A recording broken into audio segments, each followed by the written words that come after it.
안녕하세요. 저는 영어를 가르치는 정찬규라고 합니다.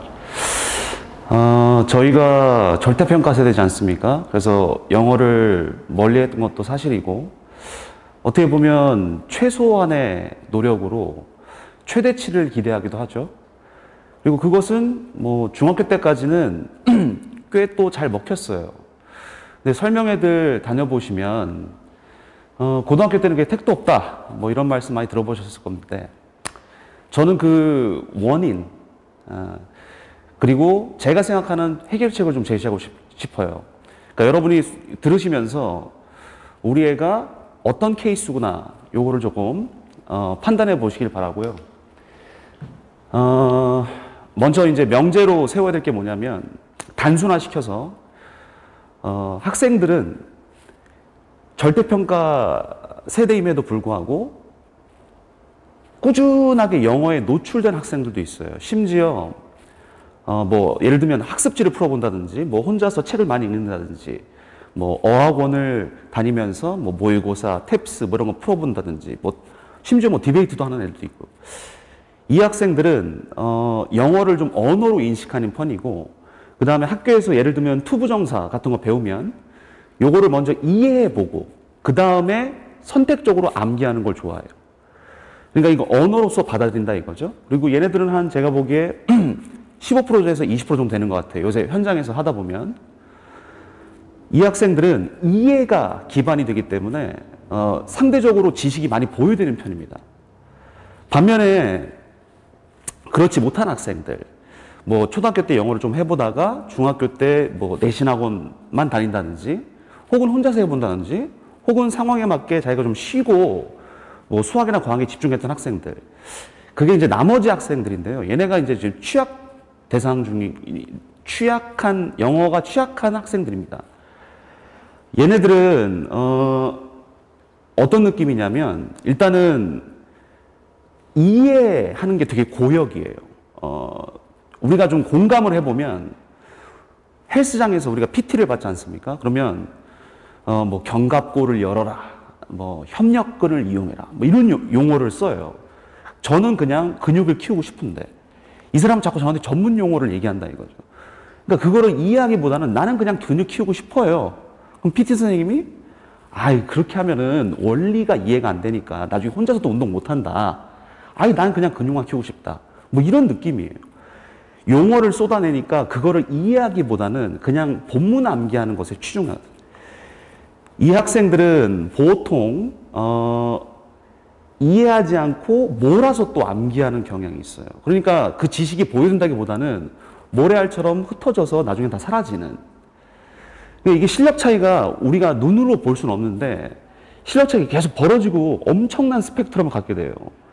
그래서 한 학교에 싹 진입하면 여러분이 되는 거거든요. 근데 문제는 아까 제가 얘네들 실력 차이가 안 난다고 했잖아요. 그 왜 그러냐면 중학교 때는 점수가 거의 비슷해요. 실력 차이 이렇게 벌어져 있는데 점수가 비슷합니다. 우리 중학교 때 그러니까 중학교 때 시험의 척도가 뭐냐면 다 문법이에요.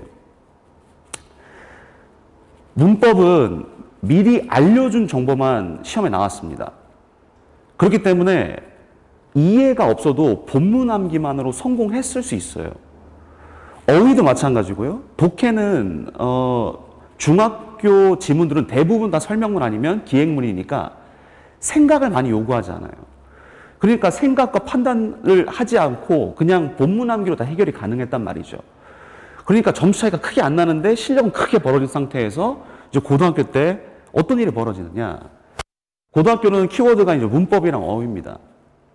그거를 좀 적어두세요. 문법이랑 어휘. 문법은 다 그렇다는 건 아니고 이제 변형이 되는, 킬러 문제들은 다 변형되거든요. 그러니까 우리 아이 입장에서 공감해 보면 내가 분사라고 외웠어요. ing. 근데 학교 시험을 봤더니 거기에 동사로 바뀌어 있는 거예요. 그래서 자기 입장에서는 원래 분사였으니까 오답으로 딱 찍는다 이거죠. 근데 알고 봤더니 옆에 접속사가 있더라. 분사는 동사로 만들 수 있거든요. 두 번째, 어휘도 마찬가지예요. 어휘. 자기가 본문 암기를 했다 쳐요. 근데 본문 암기를 했던 지식을 우리가 어색한 어휘 고르기로 5개의 밑줄이 그어져 있어요. 근데 그 중에 3개가 변형돼 있고 2개는 처음 보는 단어예요. 이런 느낌이에요. 그러니까 학교에서는 자기 학년에 준하는 문법 지식과 어휘를 갖고 있느냐, 요거를 계속 물어본다고요. 그리고 미리 알려주지 않아요. 독해는 학교마다 다릅니다. 뭐 특목고나 일부 자사고는 독해 굉장히 까다로운데 그건 지금 얘기할 건 아니고, 독해에 대해서 잠깐 말씀드리면, 아까 저기 우리 중학교 때 지문들은 대부분 기행문이나 어디 돌아다니는 거 아니면 설명문이라고 말씀드렸잖아요. 근데 얘네는 이제 수능 모의고사도 들어가기 때문에 거기 보면은 무슨 과학 철학, 뭐 진화론, 뭐 이런 것들이 나와요. 그러니까 생각도 같이 해줘야 되는데 그게 독해로 출제가 되면 선지에 또 모르는 단어들이 있어요. 그러니까 1학년 때는 이 문법과 어휘가 굉장히 중요한 큰 역할을 합니다. 학년에 준하는 그러한 수준에 끌어올린 우리가 겨울방학 때 목표를. 아까 말씀드렸던 꾸준하게 영어에 노출된 애들은 큰 상황이 없어요. 특강만 듣고 자기가 크게 확장할 수 있어요, 실력을. 반면에 영어가 취약한 학생들은 과연 이게 특강만으로 될 것인가 라는 생각을 좀 해보셔야 됩니다. 제가 좀 비유를 해드리면, 골프 초보가 레슨을 10번 받고 필드 나가서 싱글 칠 수 있느냐, 요거를 한번 생각해 보세요. 제가 될 것인가 안 될 것이다 이렇게 얘기한다고 해서 다 부정적으로 얘기하는 건 아니에요. 아까 그 취약한 학생들 중에서 절반 정도는 의지만 있으면 성공합니다.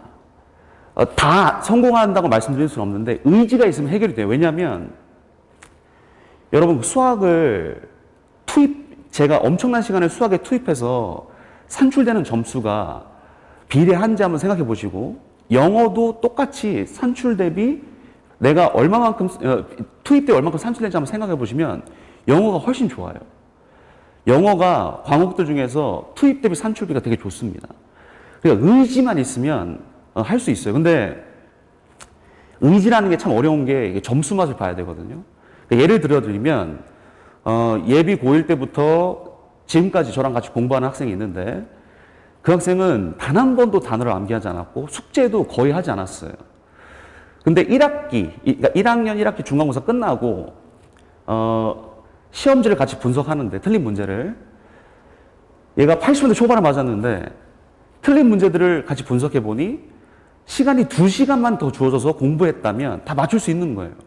그러니까 그다음부터 얘가 변하기 시작하는 거예요. 그러니까 제가 보기에는 꾸준하게 신경 쓰면서 상담도 해보고, 그냥 해라고 하면 안 돼요.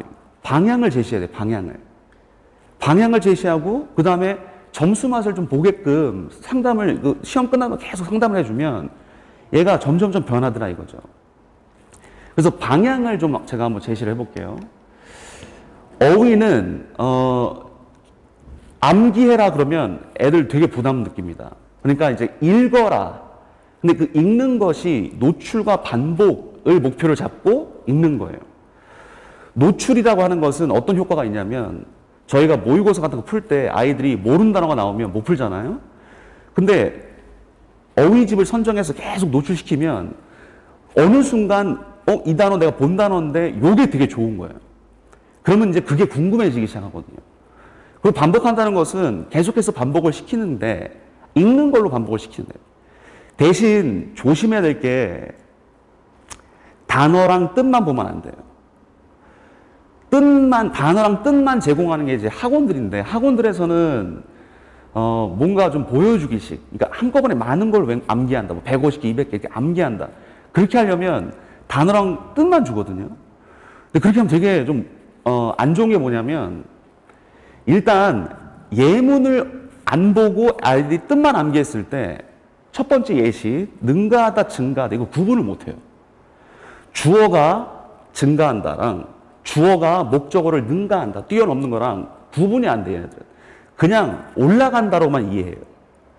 그리고 동음 이의어들도 예를 들면 스노우도 눈이고 아이도 눈이잖아요.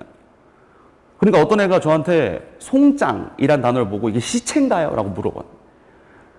그러니까 얘네들은 그냥 그걸 송장이라고 외워서 통과하는 게 목표예요. 그러니까 예문을 자꾸 노출시켜라.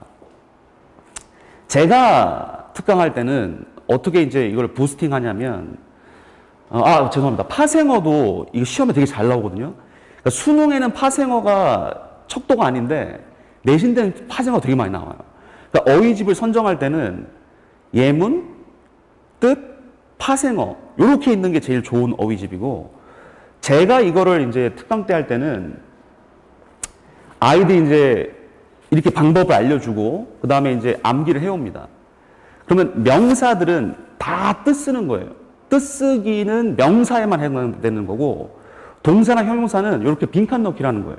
아까 제가 잠깐 말씀드렸는데, 고등학교들에서 뭐 중동고나 뭐 세어고 이런 데들은 빈칸 넣기가 시험에 나오거든요. 이게 굉장히 어렵습니다. 왜 어려운지 같이 공감해 보면, 제가 이제 PPT에 띄우기 위해서 이렇게 좀 짧게 단순화 시켰는데, most란 단어를 애들은 대부분 most people이나 most 명사로 많이 알고 있어요. 근데 most가 그냥 단독으로 떠 있으면 이게 뭔지 몰라요. 그러니까 이제 질문을 하겠죠. 그러면 이걸 시험으로 봤을 때 이게 해석이 안 된다 그러면 얘는 구문을 저한테 물어보는 거예요. 그럼 most가 이게 대명사다 이거예요. 그러니까 most people이랑 똑같은 거예요. 그 willingly는 기꺼이. 그 다음에 여기가 그러면 주어 자리에 명사 차 있으니까 여기가 동사구나, 여기가 동사 자리구나. 근데 그냥 단순하게 동사가 아니죠. 뒤에 to 있으니까 자동사라 이거예요. 수능에는 안 나오는데 내신 때는 자동사가 되게 중요합니다. 왜냐하면 수동이 될 수 없기 때문에. 그래서 자동사를 찍어야 되고, 그 다음에 어떤 동사를 찍어야 되는지는 이 뒤에가 단서다 이거죠. 커스텀 소사이티가 사회의 관습이거든요. 애들 대부분 이것도 코스튬 파티라서 옷으로 알고 있어, 옷. 그러니까 이제 이런 것들을 가지고 내가, 구문을 잡고 거기서 단서를 찾아서 적절한 단어를 찍어야겠구나라는 과정이 어른들한테는 쉬운데 아이들은 그냥 자기가 상상해서 단어를 넣어요. 그 이따가 어떻게 하는지 말씀드릴게요. 그래서 저 같은 경우에는 예문 위주로 시험에 내고 그 다음에 그 테스트가 끝나면 저 교재에 또 어휘 테스트가 있어요. 제가 그 어휘 테스트 중에 그냥 되게 짧게 단순화시켜서 예문 하나 보여드리면 제가 암기한 단어 중에 또 반복시키기 위해서 선지에 제가 아이들이 외웠던 단어를 넣거든요. 근데 그 중에 하나가 이제 tolerant란 단어예요. 이 단어는 잘 견디는 이라는 뜻이거든요. 그럼 우리 다 아시는 단어, 그 날씨니까 날씨가 잘 견딘다. 그럼 어른 입장에서는 이게 비문이에요. 그러니까 얘는 찍으면 안 되는 형용사거든요. 근데 애들은 어떻게 해석하냐면 나는 이런 날씨를 잘 견딘다. 이렇게 해석해요.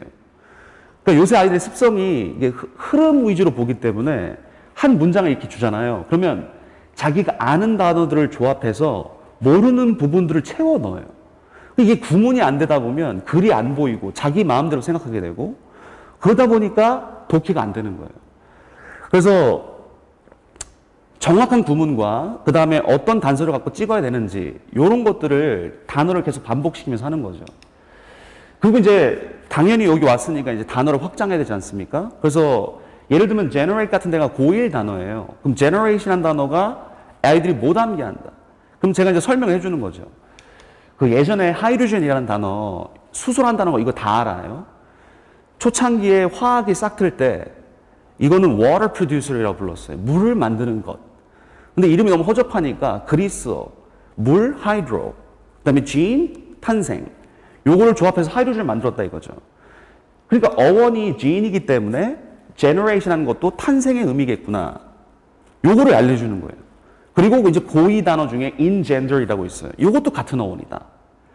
그러니까 여기 와서는 배웠던 거 반복하고 그 다음에 확장하고 그 다음에 다음 시간에 또 나오고 다음 시간에 또 나오고 이거 하는 거예요.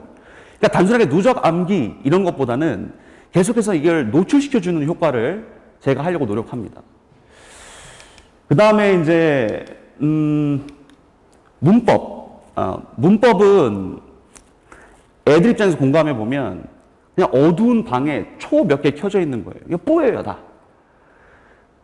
영어, 그러니까 문법을 진짜 힘들어하는 학생들은 대치동에는 강좌가 2종류가 있거든요.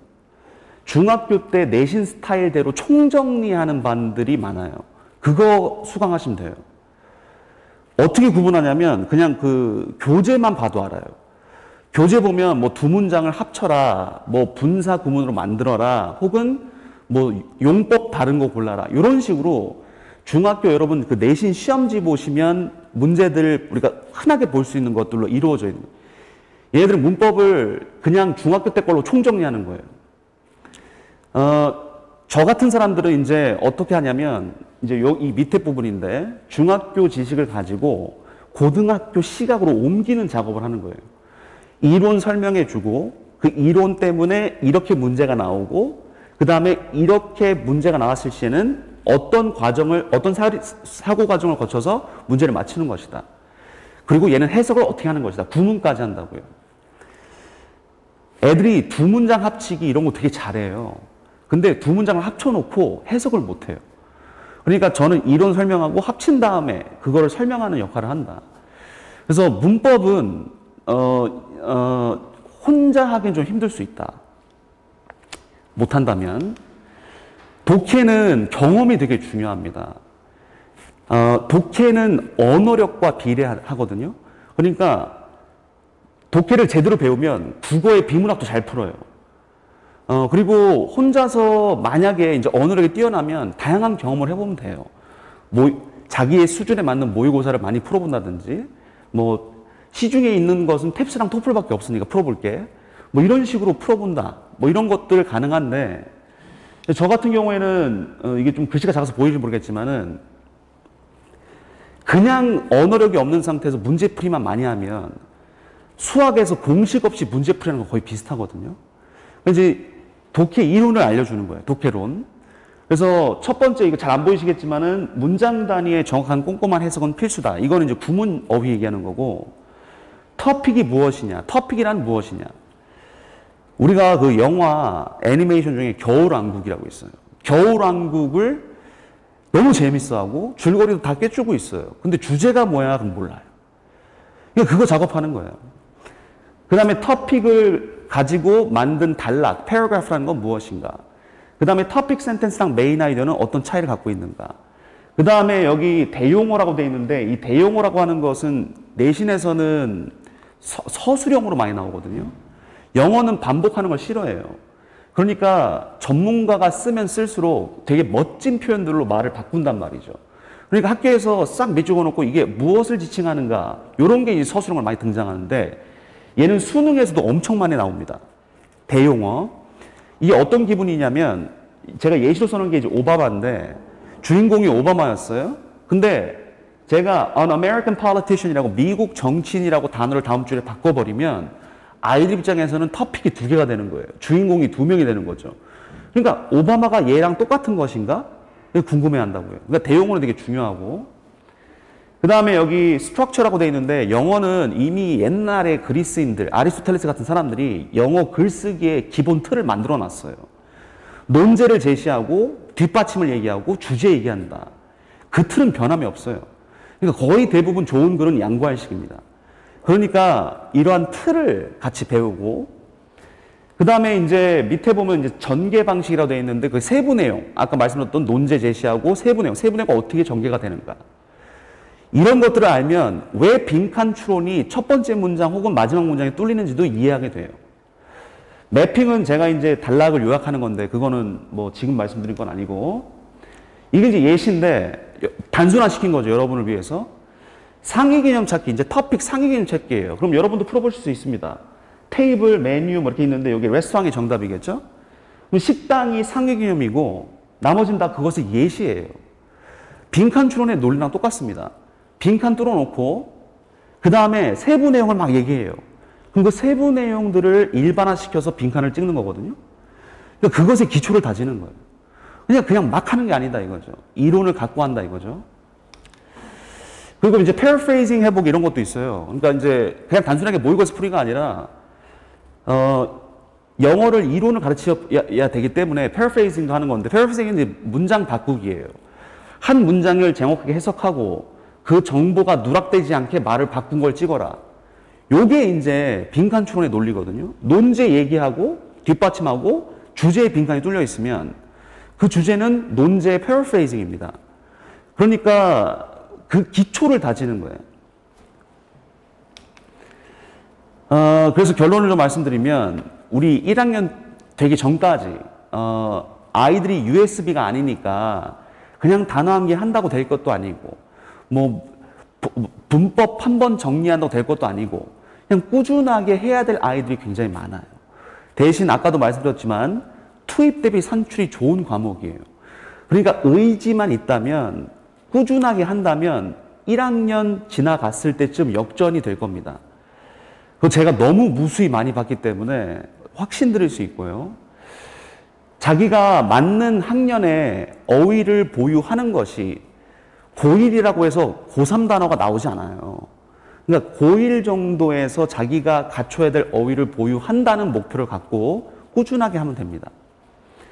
그 다음에 이제 제일 중요한 것은 이제 좀 암기해서 이해로 넘어가야 돼요.